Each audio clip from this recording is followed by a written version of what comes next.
दिल के सितम देखो, दिल के जख्म देखो, दिल दिल दिल ये दिल जाने क्या क्या कराए, कई सपने दिखाए, बेचैनी बढ़ाए, दिल दिल दिल ये दिल चांदनी में जलाए, आसमां पे ले जाए, फिर जमी पे गिराए, दिल दिल दिल ये दिल। Hello friends, this is Vijay Rajpushp and welcome to learner eyes by VRP. तो आइए आज हम लोग देखते हैं आरटीई 2009 यानी राइट टू एजुकेशन एक्ट 2009, शिक्षा अधिकार अधिनियम 2009। ध्यान दीजिएगा, वैसे तो आप सभी को पता है कि education is the very important in every persons life, यानी प्रत्येक व्यक्ति के जीवन में शिक्षा का विशेष महत्व होता है और शिक्षा के बिना मनुष्य तो बिल्कुल अधूरा होता है। तो इस शिक्षा को मनुष्य के जीवन में उतारने के लिए, चूंकि यहाँ पे अनेक प्रकार के लोग होते हैं, कुछ लोग होते हैं जो इस शिक्षा को ग्रहण नहीं कर पाते हैं, वो अपने आर्थिक या सामाजिक या विभिन्न स्थितियों के अनुसार। तो हमारी गवर्नमेंट ने एक स्कीम लाया, 86वां संशोधन 2002 को मौलिक अधिकार के अंतर्गत शिक्षा को मौलिक अधिकार बना दिया गया। यानी 86वां संशोधन 2009 को क्या किया गया, मौलिक अधिकार के अंतर्गत शिक्षा को रख दिया गया। और इसमें एक और चीज किया गया, इसे रखा गया कहां पे, अनुच्छेद 21 का ए में इसे रखा गया। तो आइए थोड़ा सा इसके बारे में और सुनते हैं। सबसे पहले, जैसा कि आपको पता है कि यह जो अधिकार है, प्रत्येक बच्चे का अधिकार है कि उसे कम से कम जो एलिमेंट्री एजुकेशन है उसे समानता के साथ, संतुष्टि के साथ सभी बच्चे को दिया जाए और उन्हें राष्ट्र के निर्माण में एक जोड़ा जाए सहयोग के रूप में। अब ध्यान दीजिएगा, राइट टू एजुकेशन एक्ट 2009 के अनुसार आपने देखा कि 86वां जब संशोधन हुआ तो 2002 में, जिसमें अनुच्छेद 21A के अंतर्गत हमारे भारत के संविधान ने यह सबको अधिकार दिया, मुफ्त और आवश्यक सभी बच्चों के लिए शिक्षा, मुफ्त और अनिवार्य। ध्यान दीजिएगा, यह जो शिक्षा देने की बात जो किया गया वह था बच्चा कितना, 6 से 14 वर्ष के बच्चों के लिए, जिन्हें निःशुल्क शिक्षा देना हमारा अधिकार था। यह मौलिक अधिकार है, यानी सभी बच्चे को। अच्छा, एक और बात, अगर कोई बच्चा मान लीजिए 6 वर्ष में क्लास 1 में एडमिशन नहीं लिया और अगर उसकी उम्र हो चुकी है, 9 वर्ष हो चुकी है या 10 वर्ष हो चुकी है, मान लीजिए 10 वर्ष हो चुकी है, और अगर वह बच्चा दाखिले के लिए जाता है तो कोई भी स्कूल उसे किसी भी तरीके से दाखिला से मना नहीं कर सकता है और उसके उम्र के अनुसार उसे कक्षा भी देना पड़ेगा।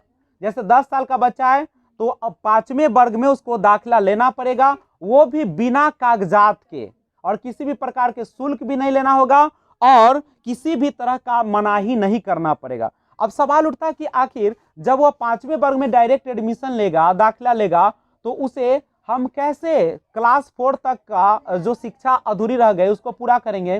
तो उसे शिक्षक को अलग से समय देना होगा और उसके बराबरी लाना पड़ेगा। दूसरी बात समझिएगा, वैसे तो अनुच्छेद 21A जो था आरटीई के तहत एक्ट में आ गया था 1 अप्रैल 2010 को, लेकिन ये बना था कब, तो 2009 को, यानी पारित कर दिया था 2009 को आरटीई एक्ट को, लेकिन 1 अप्रैल 2010 को इसे पूरी तरह से लागू कर दिया गया। दूसरी बात समझिएगा, इसका जो मुख्य उद्देश्य है आरटीई 2009 का, वह है निःशुल्क और अनिवार्य शिक्षा।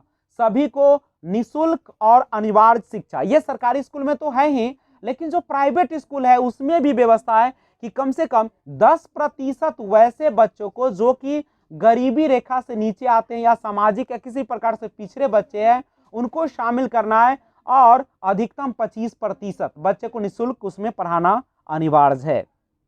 दूसरी बात समझिएगा, ये जो बच्चे होते हैं उनकी जो शिक्षा की व्यवस्था हमारे गवर्नमेंट ने किया, उसके लिए कुछ मनाही भी रखा। क्या मनाही किया, कहा कि आप बच्चे को शारीरिक या मानसिक हैरेसमेंट या किसी भी तरीके का प्रताड़ित नहीं करेंगे। यानी आप बच्चे को न पीट सकते हैं, न बच्चे को किसी तरीके का चोट पहुंचा सकते हैं, और मानसिक रूप से भी आप उसे टॉर्चर नहीं करेंगे। यानी वैसे शब्दों का प्रयोग नहीं करेंगे जो उसके मेंटल, उसके मानसिक स्थिति पर बुरा प्रभाव पड़ता हो, नहीं तो आपको जेल भी जाना पड़ सकता है।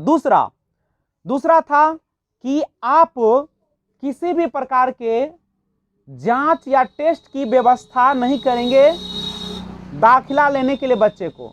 आपके यहाँ पे बच्चा स्कूल में आया है तो आपको हर हाल में उसका दाखिला लेना होगा, न तो उसके माँ के या उसके पिता के शिक्षा के बारे में या सामाजिक, आर्थिक, राजनीतिक किसी भी तरह का आप पूछताछ भी नहीं करेंगे, न जाति, धर्म, किसी भी तरह का भेदभाव किए बिना आपको एडमिशन लेना है। हाँ, अब एक सवाल उठता है कि मान लीजिए कि बस सेशन शुरू हो चुका है और बच्चा अगर मान लीजिए 6 महीने बाद जाता है, तब क्या किया जाए? तो उस हालात में भी आपको दाखिला लेना पड़ेगा।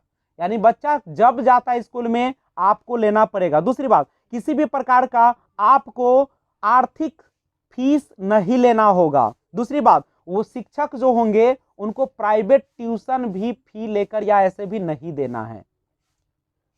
और आप बिना अनुमति के या बिना कह सकते हैं कि लाइसेंस लिए हुए जो शिक्षा का मिलता है, आप स्कूल नहीं चला सकते हैं। आपको यानी running of A school without recognition, यानी आप बिना पहचान के, बिना अनुमति लिए हुए गवर्नमेंट से आप किसी भी प्रकार का स्कूल नहीं चला सकते हैं। तो ये सारा आपके इस नियम के अंतर्गत रखा गया। अब दूसरी समझिएगा, अब सवाल उठता है कि फ्री एजुकेशन यानी जो निःशुल्क शिक्षा, उसका अर्थ क्या होता है? आप किसको कहते हैं निःशुल्क शिक्षा?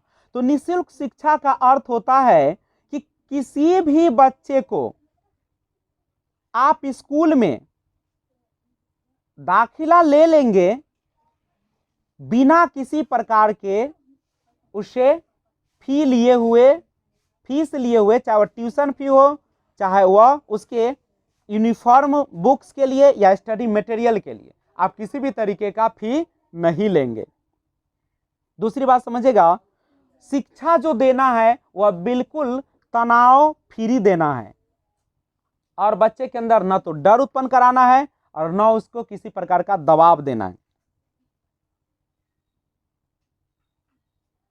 और आरटी एक्ट एक और हम लोगों को सुविधा प्रदान करती है कि हमारा जो प्राथमिक विद्यालय होना चाहिए वह किसी आस पड़ोस में होना चाहिए और एक निश्चित एरिया में होना चाहिए और करीब करीब 1 किलोमीटर के अंदर होना चाहिए।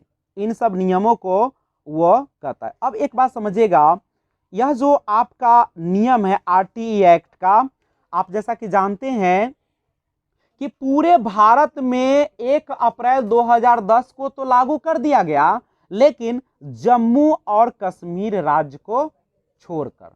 याद रखिएगा, क्वेश्चन पूछता भी है कि 1 अप्रैल 2010 को जब यह आरटीई एक्ट लागू किया गया तो कौन से राज्य थे जिसको शामिल नहीं किया गया? तो जम्मू और कश्मीर थे। और पूरे वर्ल्ड में हमारा देश इस अधिकार को पारित करने वाला बना 135वां देश। इससे 134 देश पहले ही शामिल हो चुके थे। और एक और बात समझिएगा, 6 से 14 वर्ष के बच्चों को ही शिक्षा निःशुल्क और अनिवार्य देना जरूरी नहीं है, बल्कि जो व्यक्ति डिसएबिलिटीज यानी किसी भी प्रकार की अयोग्यता है उनके पास, शारीरिक दोष या किसी प्रकार की उनके पास है, तो उन्हें 18 वर्ष की उम्र तक आपको एडमिशन लेना पड़ेगा।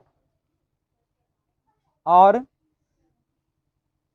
माता पिता भी इससे स्वतंत्र नहीं है। इस नियम के तहत माता पिता का भी कर्तव्य बनता है कि बच्चे को प्राथमिक विद्यालय में क्या करे? एडमिशन या दाखिला दिलाए। और यह अनुच्छेद 51A के में उल्लेखित किया गया है। उसके बाद समझिएगा, अब सवाल उठता है कि वर्ग 1 से लेके यानी वर्ग 1 से लेके वर्ग 5 तक कितने शिक्षक होनी चाहिए? तो ध्यान रखिएगा, अगर 30 बच्चे हैं तो कम से कम 1 शिक्षक, 60 बच्चे हैं तो 2 शिक्षक, 61 से 90 बच्चे हैं तो 3 शिक्षक, 91 से 120 है तो 4 शिक्षक, और 120 यानी 150 से अगर ऊपर है बच्चे तो 5 शिक्षक और 1 प्रधानाध्यापक। और प्रधानाध्यापक पढ़ाने का काम नहीं करेंगे, वो केवल मैनेजमेंट को देखेंगे और शिक्षकों को राय देंगे और नए नए तरीका बताएंगे, और वो देखभाल पूरे स्कूल का भी करेंगे। अब सवाल उठता है कि इमारत कैसा होना चाहिए। तो याद रखिएगा, इमारत जो होना चाहिए, हर शिक्षक के लिए एक वर्ग कक्षा और एक कम से कम क्या होना चाहिए, कार्यालय होना चाहिए अगर संभव हो तो। एक शिक्षक के लिए एक कक्षा का मतलब क्या है, कक्षा 1 के लिए यानी कक्षा 1 में अगर बच्चे हैं तो उसके लिए एक अलग शिक्षक होगा और कमरा भी अलग, ऐसा ना कि बीच में पर्दा गिरा के पढ़ाइएगा।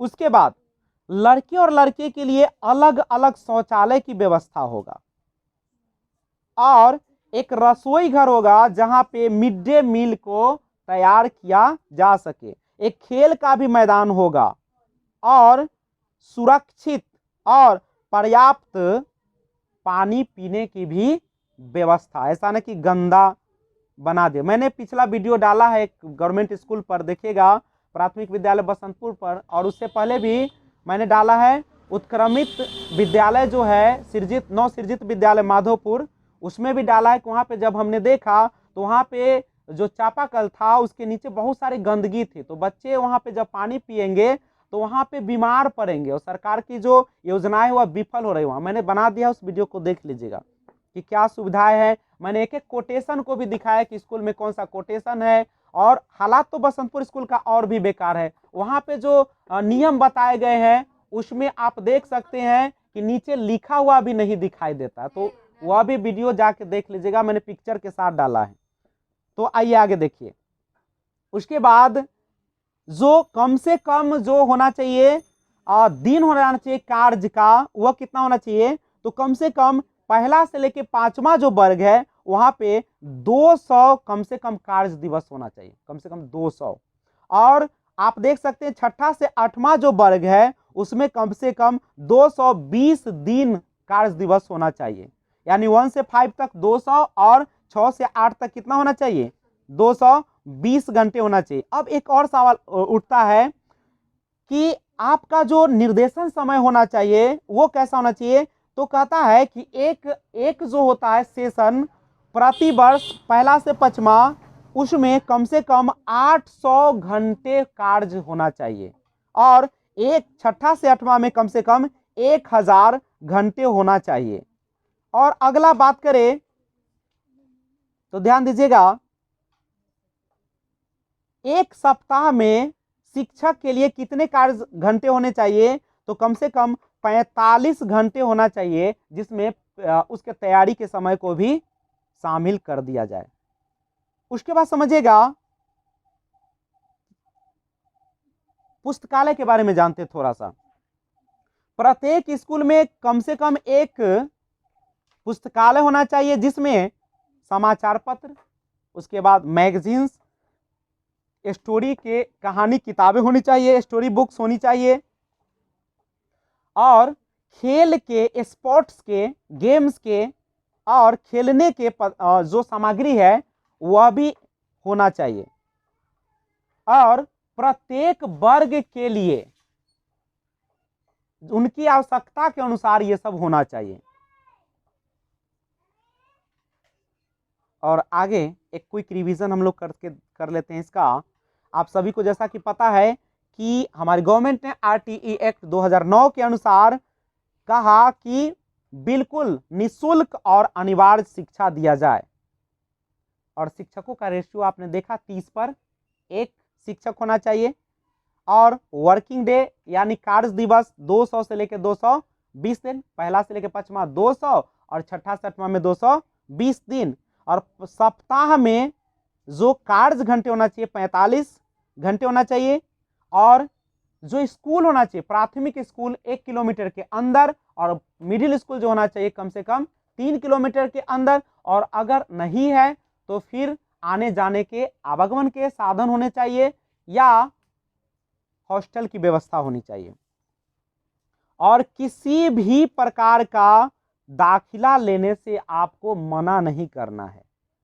किसी भी प्रकार का आपको मेंटल या शारीरिक फिजिकल दंड भी नहीं देना है और शिक्षक बिल्कुल क्वालिफाइड होने चाहिए, योग्य होना चाहिए और स्कूल रिकॉग्नाइज्ड यानी मान्यता प्राप्त होना चाहिए। उसके बाद कुछ और थोड़ा सा रिकैप लेते हैं हम इसका, तो ध्यान दीजिएगा, आप स्क्रीन पर जो देख रहे हैं उसको एक बार देख लीजिए। जैसा कि स्क्रीन पर आपको दिख रहा है, शिक्षा का अधिकार अधिनियम 2009 86वां संशोधन 2002 को मौलिक अधिकार के अंतर्गत शिक्षा को रख दिया गया है और शामिल किया गया किस अनुच्छेद के तहत? अनुच्छेद 21 के ए के तहत 2009 को पारित कर दिया गया था, लेकिन पूरी तरह से हमारे जम्मू कश्मीर को छोड़कर पूरे देश में 1 अप्रैल 2010 को लागू किया गया। उद्देश्य क्या था इस आरटी एक्ट का? तो मुफ्त एवं अनिवार्य शिक्षा 6 से 14 वर्ष के बच्चों के लिए और दिव्यांग बच्चे के लिए 18 वर्ष तक। दूरी के बारे में आपने देखा भी कि बच्चे के घर से प्राथमिक विद्यालय की दूरी कितना होना चाहिए? 1 किलोमीटर। माध्यमिक विद्यालय जो होगा, मिडिल स्कूल, वह होना चाहिए कितना? 3 किलोमीटर के अंदर। और 6 से, देखिए यहां पे बच्चे को किसी प्रकार का दंड नहीं देना, चाहे शारीरिक हो चाहे मानसिक हो। प्राइवेट ट्यूशन की अनुमति नहीं है। बालिका एवं बालक के लिए अलग अलग शौचालय की व्यवस्था। 30 पर 1 शिक्षक। कक्षा 8 तक किसी बच्चे को फेल नहीं करना है। किसी प्रकार की कागजात न होने पर भी रोका नहीं जा सकता दाखिला लेने से। मान लीजिए कि बच्चे का जन्म सर्टिफिकेट नहीं है या किसी भी प्रकार का कागज नहीं है, तो भी आपको नाम लिखना पड़ेगा, नहीं तो आप मुश्किल में पड़ सकते हैं। तो सभी शिक्षकों से आग्रह है कि आप किसी भी बच्चे के साथ किसी भी प्रकार का आप नजरअंदाज न करें, नहीं तो आपके जीवन पर महंगा पड़ सकता है।